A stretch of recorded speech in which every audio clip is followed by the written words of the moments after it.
বাজার ব্যবস্থাপনা নিয়ে সন্তুষ্ট অর্থ উপদেষ্টা ডক্টর সালেউদ্দিন দাবি করেছেন, তেল ছাড়া বাজারে নিত্য প্রয়োজনীয় পণ্যের দাম সহনীয় পর্যায়ে আছে। এরপরও কিছু মানুষের কষ্ট হচ্ছে, তাই দ্রব্যমূল্য আরও কমানোর চেষ্টা চলছে।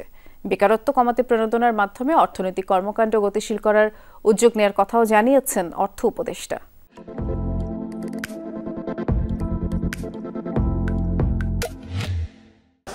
3 মাসের বেশি সময় ধরে বাজারে নেই পর্যাপ্ত ভোজ্য তেল। যাও পাওয়া যাচ্ছে তার জন্য গুনতে হচ্ছে বাড়তি দাম। রমজানকে কেন্দ্র করে বেড়েছে মাছ, মাংস, ছোলা সহ বেশ কয়েকটি নিত্যপণ্যের দাম। সবজির দাম কিছুটা সহনীয় থাকলেও বাড়তি দামে বিক্রি হচ্ছে শসা, লেবু। তবে সচিবালয়ে ক্রয় সংক্রান্ত মন্ত্রিসভা কমিটির বৈঠক শেষে বাজারে পণ্যের দাম সহনীয় আছে বলে দাবি অর্থ উপদেষ্টার। লোকের কিছুটা কষ্ট হচ্ছে, সেটা আমি স্বীকার করি। তো প্রাইসের ব্যাপারে যে হচ্ছে এটা মেইনলি হচ্ছে আয়ের সংস্থানটা ব্যাপার।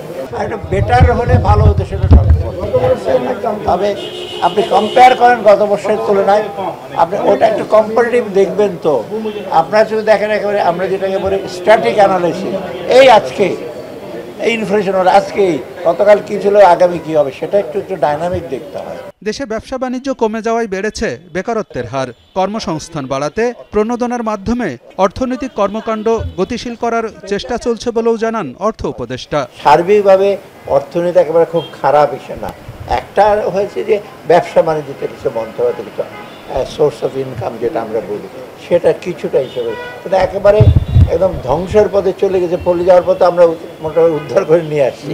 আর সেকেন্ড হলো নূতন এমপ্লয়মেন্ট জেনারেশনটা একটু কম হচ্ছে, যেটা আমরা এখানে বলছি ইমিডিয়েটলি ইনফ্রাস্ট্রাকচার প্রোগ্রেস এগুলো যে করে, আর ব্যবসা বাণিজ্যটা আমরা চেষ্টা করছি। বন্ধ হয়ে যাওয়া ব্যবসা প্রতিষ্ঠানের শ্রমিকদের কর্মসংস্থানের চেষ্টা করছে সরকার, যদিও সবাইকে কাজ দেয়া সম্ভব নয় বলেও মন্তব্য করেন ডক্টর সালেউদ্দিন আহমেদ।